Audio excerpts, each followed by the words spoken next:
Metro is currently changing all over the company. With our SCORE strategy, we are breaking new ground, not only in our business model, but also in our corporate culture. The goal is clear. By 2030, Metro is to grow significantly in the areas of stores, delivery, and online business. And the person who sets the course, shows us the way, and sometimes also pushes and drives us is the one I'm talking to today on More Podcast Wholesale to the Max. A warm welcome to all of you, dear colleagues. My name is Bernd.Rodde from Internal Communications at Metro AG. Without my today's guest, our SCORE strategy would probably not exist, and thus neither the successes we have already achieved. Since May 2021, he has dedicated himself with heart and hand to the upswing and the growth of Metro. Of course, I'm talking about our CEO of Metro, Steffen Greubel. Hi, Steffen. Hello, Bernd. Great to have you with us here at More Podcast, Steffen. Do you actually listen to podcasts yourself? Once in a while I listen to them. Yeah. I'm listening to a lot of news, so regular news, business news and so on. And here and there also listening to sort of podcasts about economy and global trends and things like that. So I'm quite an extensive user of podcast. Actually recording, it's my second time. Yeah. And you have already been as a guest in another podcast, right? Yes, yeah. It was at Wirtschaftswoche in the format called Chefgespräch. And I was enjoying myself very much. So that motivated me to do another one with you now. Yeah, great. I have a Chefgespräch as well today. Okay, however, today we are not talking about podcasts itself, but as always on More Podcast, we're going to talk about our SCORE strategy and what we have already achieved in this regard in a very short time. Because with all the rapid changes that are happening around and with us, you could almost forget that SCORE is only 1 year old. What has happened since the kickoff of SCORE 1 year ago, but also what still lies ahead of us is what we want to talk about today. And of course, we also want to learn more about you personally, Steffen. And we're curious to find out how much you will reveal about yourself in our little questionnaire, what scores for you. And at the end of this episode, we are all looking forward to your sound souvenir, Steffen. The sound of someone or something that gives you inspiration and motivation for what you would like to achieve or what is important to you in life. Yeah, as already mentioned, almost exactly 1 year ago, the Capital Markets Day took place here in Düsseldorf, an information event of Metro for journalists and financial analysts. This was the first time Metro's new SCORE strategy was presented and explained to the public and to our colleagues. And the event was also something like the official kickoff or launch of SCORE. And at that time, I was part of the preparation team and also live on site here in Düsseldorf. And I remember that we were all very excited before the presentation. Steffen, how excited were you that day and what this day mean to you personally? Because it was also a bit of your baby that came into the world, right? Yes. And I mean, if 100 would be super excited and 0 would be completely relaxed, I would say it was an 80. I would say it was an 80. So I was excited. It was a tense situation. It was obviously very interesting. It was my first Capital Market Day as such. So there was some excitement, but we've been very nicely prepared. And very good prepared. And we know what we wanted to talk about. So that gave us also a lot of confidence that was deducting a little bit from the 100 towards the 80. So I felt very nicely prepared. So very good. Let us go back even further to the origins of SCORE and the time when it wasn't even called by that name. Steffen, when was the first time you were so intensively involved with Metro that you thought, wow, there's really a lot of potential in this company? I guess this must have happened even before your first day at Metro, right? Yes, indeed. I would describe 3 major events or incidents that gave me a lot of confidence that this company has a lot of potential to grow. And it has also a lot of potential to capture the growth potential, so to say. So also the implementation potential is great. I guess traveling back in time when I was here 12, 13 years ago, being a McKinsey consultant, I already felt that there is enormous potential in the industry. Then for several reasons, this didn't materialize for the company. But then when I was, getting a little bit closer to Metro, when I was in the process of making the decision to join, I obviously went a little bit deeper and looked at the situation of Metro, the business model, the analytics. Also in the first, I would say, days of crafting the score strategy, it was very clear that there is a enormous growth potential for us as a company. Even the numbers and analysis told us there was also a big sort of confidence from the supervisory board, especially our chairman of the supervisory board, Jürgen Steinmann. He had the conviction that this is a growth case. So he was very much also sort of pushing us to look at it.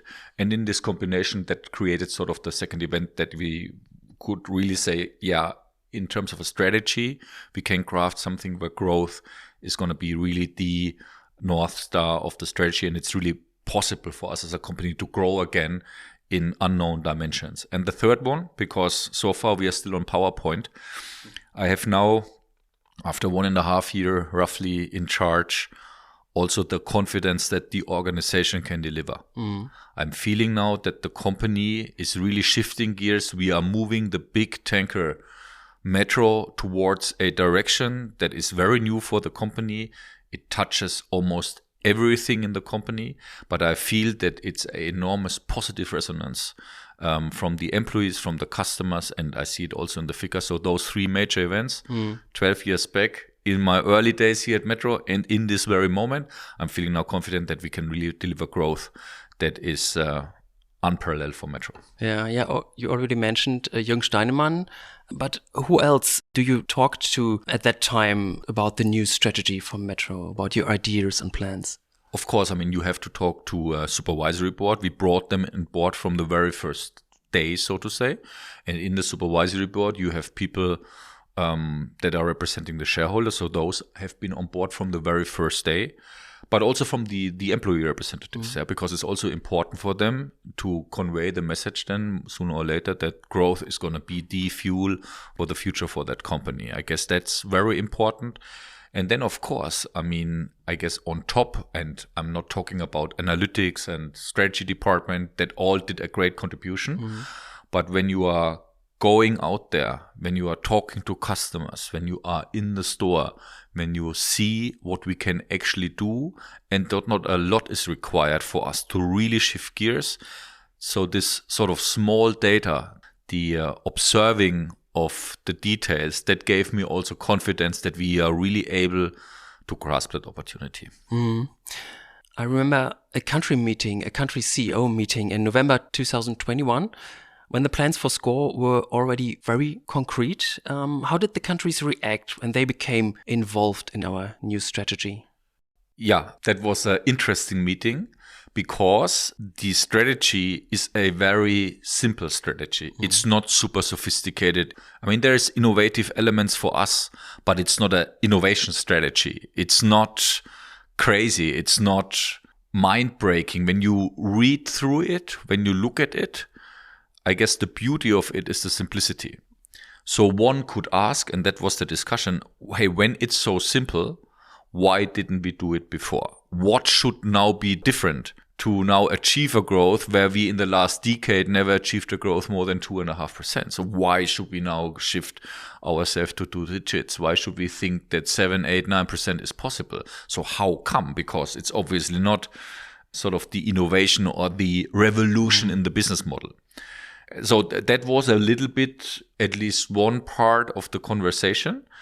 But on the other hand, everybody also felt that there is something in there. And I didn't expect to really ignite now the entire organization with that. So like everything always in our business, it's a process. And 80% of success of the strategy is execution. And when you're just describing strategy on PowerPoint, you will not have the proof of the pudding. You will not have the proof that it works. But then 3-4 months later, you see the first elements of the strategy coming together. You see the first records falling. You see the first companies really breaking through things they've never seen before. And we talk about that. And it's all about the communication and the confidence we are adding. So in the first encounter with the CEOs, I'm sure there have been more question marks than happy emotions in the face of the participants. Completely different than when we did the last one. I think it was in roughly 9 months later, where we talked one language, where everybody's seen that what we can actually do.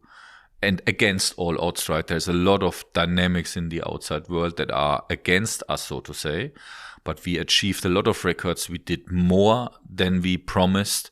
We achieved objectives that were relevant for next year already in the last year. So that gave confidence. And I think now it's a complete different crowd. The self-confidence level. And 80% again of this strategy is a execution. And you need to have the self-confidence that you can deliver. And I think now we are seeing this self-confidence. Yeah, and when you describe that there were people which are not laughing or smiling in the first moment, were there also people who had really serious doubts about score? Yeah, sure. I mean, of course. The people who are not smiling, the people that are thinking, the people with question marks, they most probably had doubts, right? And it's fully fair. Because, I mean, I'm not the first one who are coming there and say, listen, now we need to shift gears, we need to do something different, there's going to be bright future, whatever. I guess this message has been conveyed several times. So I think there have been actually doubts. And I knew before that the only way to overcome doubts is by successes, by positive stories, by numbers, by feedbacks. Yeah. And that was then at the end helpful, right? Yeah, now we know, but at the time of before Score was kicked off officially, it was just on PowerPoint. It was in your head, as what your idea, as well, also maybe in your gut feeling. But how did you convince the people? I mean, at the end, you don't need to convince all the people at once. At least if you have a couple of fellows that are following. And the good thing was, even at that moment, we already had the success cases in certain parts of the company. We didn't have it holistically. But we had some companies like Romania that did some things like BMPL, buy more, pay less, already very good. We had digital offerings like HD or Metro Markets that are very, very good. So we had bits and pieces working already, but we had to bring that together. So you could also add a bit of confidence that we are not starting greenfield, that we had something to build on. And then, of course, a couple of colleagues said, yeah, listen, let's try to do that. Let's execute. And then it's like there's one success is adding to the success of the next step. And then this confidence you cannot generate on PowerPoint. You cannot generate by a conversation. You only can generate by successes and by implementation. And then, you build that up, right? It's a process. It's not an event. Yeah. Very interesting. And of course, our targets are based on market developments, macroeconomic facts, and all kinds of other data. But how much gut feeling or vision is there in it? Because 2030 is still a few years away, and we never know how the world will change. And I tell you, it was not a scientific exercise to generate the objective for 2030. Because every objective you set in the sense of more than 40 billion in revenues, over such a long period of time, it cannot be precise. It will always be rather an orientation value than a commitment. But it's very important to have a reference value. It's very important to let a figure sink in the organization so that people really look at a target, they look at an objective. And then, to be honest, when I look at our market share, when I look at what we can actually do, when I look at the individual successes that I was talking about, then it was more arts than science to come up with that number. And I'm sure if we would have done it in a 3-month exercise with a strategy consultants, at the end, most probably we would have, maybe 100 million here and there, less or more. But overall, I think that was the number that was inspiring, that was scary also a little bit, that was, pulling the organization towards a goal. And that's also very realistic because increasing a market share from 5 to whatever, 6 or 7%, is not going to be crazy. This is not something you really have to be scared, right? Okay, so let's continue talking about visions, goals, and ambitions, but not those of Metro, but your own personal thoughts, Steffen. What is important to you and what you would like to achieve? And like everyone else at More Podcasts, Steffen, you will also be asked questions from our little questionnaire, What Scores for You? So, Steffen, let's get started. Yes, let's go. Steffen, what is your core? Means what special strengths do you have? I mean, it's always hard to talk about But I think I'm an energetic person with a lot of passion for a goal and for the implementation of a goal. And I love to be in the operations. So making things really possible, making things really happening with passion and with emotion. So that I would describe as my strength, and creating also followership and bringing people together behind that and create a positive vibe in a organization at the end. I think other people, when they talk about me, they would describe me to be a person like that. Yeah, I really confirm this from my point of view. Steffen, what small or big goals have you set for yourself? I mean, it's a broad field, right? I mean, from being a good father to catching big fishes to being good in sports to not gain weight to build up muscles. I guess, I mean, I can talk a lot about my personal sort of objectives. But when I would relate that a little bit more to the company, I really want to give that company a push towards the future, right? To build up something great that is something that I'm also personally striving for. And that's my personal goal, really, to bring that company with all the 95,000 or 90,000 employees to the next level. Because I would say, and now I'm talking myself into it, I know, but allow me this additional sentence, although it's not answering exactly That's why you're here. At the end, we are a more than 60-year-old startup. Our market share is so small, the potential is so great. We know a little bit better than a startup. There's more structure and things like that. But I'm just saying, we need to think as a company like we would build up the business again. So it's a kind of, the rebirth of Metro.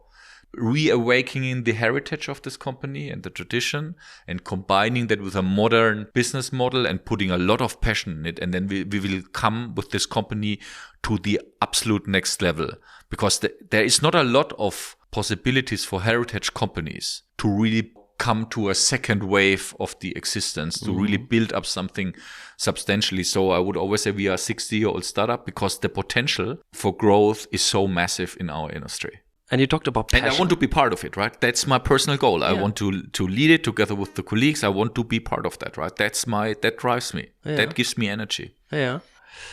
And you talked about passion, and we really can feel the passion you have. And is this also your way to achieve your goals, your passion? I think it's almost impossible to achieve any substantial goals without passion. I mean, look at the big businesses that have been built, look at the big achievements that have been set. What of those wouldn't not be possible without passion?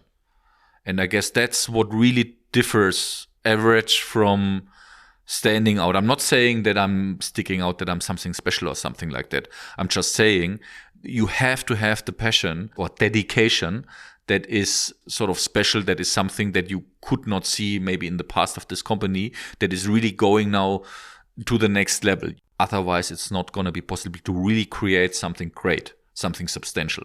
And I mean, I cannot imagine anything from sports to businesses to innovation to science that has not been done with passion of individuals at the end. So we talked about your targets, your objectives. What milestones do you use to measure your progress? So how do you judge your success? I guess this is two answers. Of course, you look at figures. You don't look only on output figures. You also look what I always call input KPIs. So you see what kind of KPI needs to move that at the end he's then, influencing positively growth or EBITDA. So I'm very much looking on input KPIs, own brand share, number of sales reps, things like that. Because here we need to see progress so that at the end we can see it also then in top and bottom line.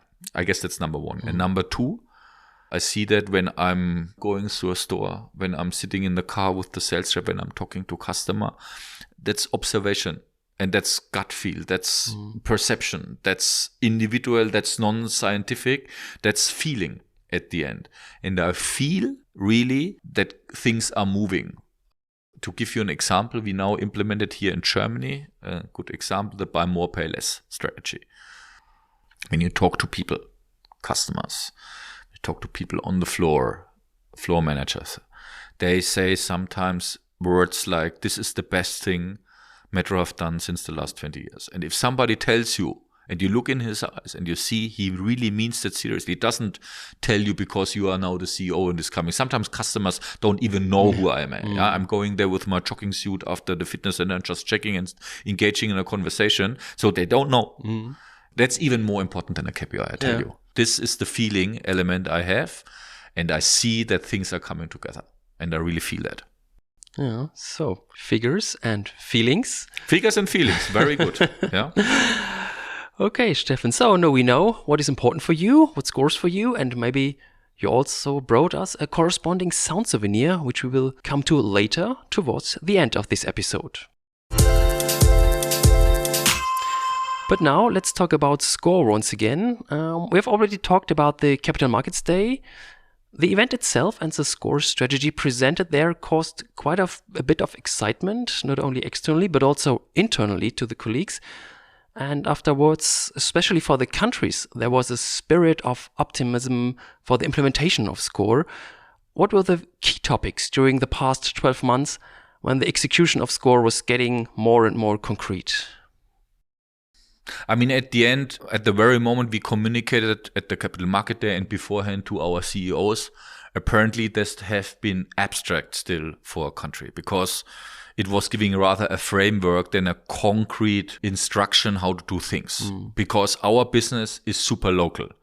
And I would like to keep up the spirit of a decentralized company and of local entrepreneurship. I guess that's very, very important to keep that spirit up because this is the fundament, this is the basis the business and the company is built on, and we should maintain that. That's very, very important. So here from Düsseldorf, we cannot tell Pascal Beltier in France how to run the business in Nice. It's impossible. So we need to live with that. That's very important.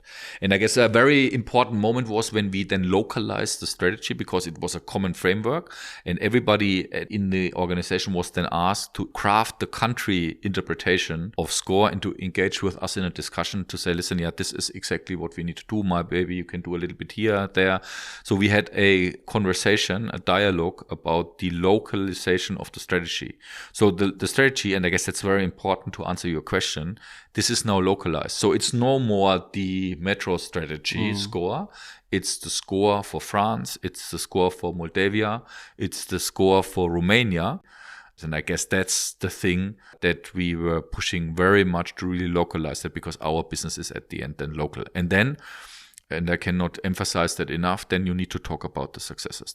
And then even when the going gets tougher, and I have to say there is enough things in the world where our going gets particularly tougher. From inflation to the war to cyber attacks to COVID that took longer than expected. I cannot answer what we would have done in the last year without having those four big externalities. I guess this company would have been exploded. Yeah. It would have been growing so much. But it is what it is, right? We have to live with it and we need to overcome it and have a confident way in dealing with the things. And then again, focusing on the implementation of the localized strategies. Maybe this year will be without any crisis. Let's see. And you talked about that SCORE is happening in the countries and you are always also on the road in the countries, visiting our colleagues there in the stores on site. What special examples or best practices do you experience there? I mean, I need to now be careful because we have limited time. And if I'm now picking on individual companies, I would maybe then not give enough respect to the ones I'm not mentioning. Yeah. And I mean, I could name a couple of companies, but, you know, from Bulgaria to Serbia to Croatia to Hungary to France to Spain, where I've seen a lot of that momentum. I mean, I can talk endlessly now. And I would not pick out now an individual best practice, but I think the spirit I've seen in a lot of companies really on a fantastic level. And for me, it's giving me goosebumps and a lot of positive emotion to really see people dedicating so much of their energy towards the company. And I guess, you know, it's full of best practices and that sense of spirits. And even if the spirit might be a little bit down here and there is still enough, positive vibes in the organization that we really sort of also bring the companies that don't believe maybe so much or that have a lot of problems to the next level. Let's look ahead of us. What topics are coming up in the near future? What are the key aspects in the next months? Yeah, not a lot, I would say, right? Because at the end, we are now having everything set. Everything is clear. Everybody knows. Everybody knows what it means for them. So we now need to execute even more. We now need to focus on the implementation even more. Speed is very crucial. We need to be faster, to be honest, right? We have been okay fast. But from 80 kilometers per hour, we need to go now to 150 kilometers per hour in terms of execution of our strategy, because we have basically everything done. It's clear for everybody. The strategy is described. We should stop now talking about other ideas and focus 120% on execution with 130 kilometers per hour. I guess that's going to be the motto for that year. And of course, and I think that will come new then more, is how to really engage people. That everybody has now, also the SCORE philosophy, the SCORE way of doing things embedded in their daily work. Maybe in the store, in the car, behind the computer, doesn't matter. I guess that's what we need to let sink in now in the company even more to really shift the acceleration of the implementation. Yeah. And for this, we have now the 5 metro fundamentals announced a few weeks ago. And this gives SCORE, from my point of view, a new orientation, not only for the company, but also, of course, for the people, and gets an additional dimension of our SCORE strategy. Why is it necessary to further develop our corporate culture and implement the new metro fundamentals?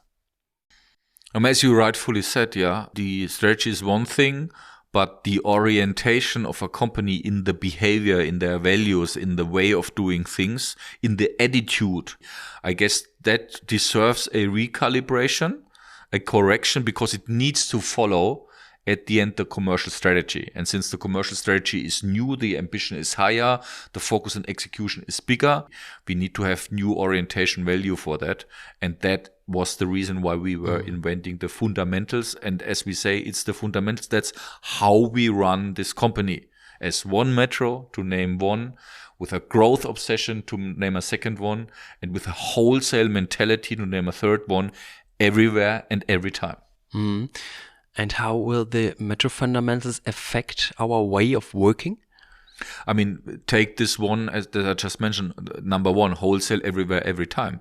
Wholesale means let everything go that is adding complexity. So let's make everything we are doing easier, less complex, less heavy, reduce processes, ease reportings, allocate capacity towards the customer where it matters actually, and let that be the sort of North Star of how we run the company everywhere, not only down in the store, but also here in HR department, in the local headquarter, in the management teams. We need to question ourselves always, is this really wholesale what we are doing? Is this simple? Is this not beauty? Is it efficient? Yeah, and we need to be a efficiency machine at the end everywhere. And that, for instance, is something that is really, you can connect back to your individual behaviors. Is it really wholesale like what we are doing here? Are we drowning in complexity? Are we doing things that doesn't matter for our customers? Are we doing bullshit things? No, we should leave that out. We should really focus what matters for us and what matters first and foremost for the customer. Is there anything in connection with the fundamentals that is particularly important to you, perhaps also for your own work? Let's look at the fundamental 3, which is basis and basics, and that's exactly targeting that topic. Products that we are selling, that's the basics. So we need to get closer to that, and that could be the attitude for everybody. That would do something also individually for me, for my colleagues, for everybody in the management, that we are really getting this one step closer towards the basis and the basics of the business. The fundamentals include statements, you already mentioned some, and there are some others like growth is king, never stop, no fear, wer will, der kann, meaning if you want it, you can achieve it. How much personal experience or attitude of yourself is there in those statements? I mean, it's not so much a question of me realizing my own preferences in, metro fundamentals. That's not the case. I would never dare to try to, bring in my personal attitude in that. I mean, of course, everything is always done with personal attitude, but it should serve for the company. And this is really in the interest of the company, and it has nothing to do with me personally. I'm just sure that the fundamentals are exactly addressing the way how we should run and the company and how we should behave within this company. Mm-hmm. Yeah, and in any case, it's now up to all of us to engage with the new fundamentals and to bring them to life. And if you, dear colleagues, want to learn more about the fundamentals, I recommend that you take a look at the recording of our More update on the annual results from 16 December. Here, you, Steffen, together with your colleagues from the management board, gave us a very nice introduction to this topic. And afterwards, dear colleagues, please have a look at our United page on the fundamentals. Here you will find a lot of further information, such as current news or our flyer and the basic presentation with all texts and explanations about the new Metro fundamentals. Check it out by all means and stay tuned. There is more to come. So, we are almost at the end of this episode of More Podcasts, and now comes the highlight. Steffen, your sound souvenir, the sound of your core.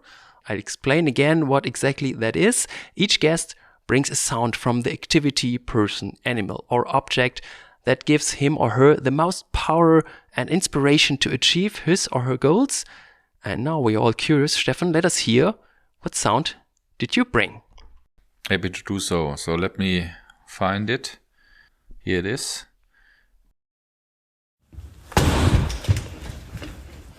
Okay. I have Any no idea. idea? No, I have no idea. Listen again to it. Okay. So I know that you are kickboxing, and maybe this is something You in this nailed regard? it, Bernd. You nailed it. Yeah. Exactly. Yeah. This is the sound when you punch a heavy bag, Uh-huh. which you are usually doing in training, that you do heavy bag workouts. Yeah. Boxsack in German. Yeah. So, and that's the sound when you hit it. Okay. And why is it important for you? What does it mean for you? Number one, I love doing sports, and this is my go-to sport for the very moment.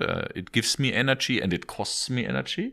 But also what you learn is when you are doing sort of fighting sports is that you learn a lot of humbleness, that you learn a lot of discipline, that you learn a lot of concentration, and you learn a lot of being robust, right? You being resilient.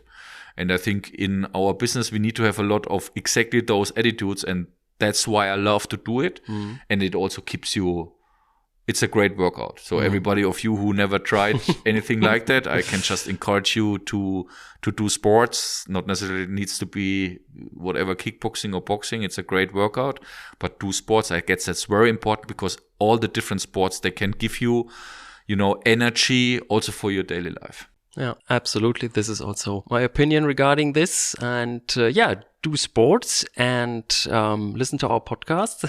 And then you will be fine. And you can combine this, doing sports and listen podcasts at the same time. Steffen, thank you for the great sounds. Thank you very much. And above all, thank you for being with us today. I'm pretty sure that with all this background information and personal insights of you, implementing SCORE will be a little bit easier for all of us in the future. I wish you all the best, Steffen. Thank you very much, and Happy New Year, lots of success, and lots of health for you guys. Bye-bye. And dear colleagues, thanks also to you for listening. You will hear from me very soon with another great guest and his personal insights into the execution of SCORE, so look forward to that with me.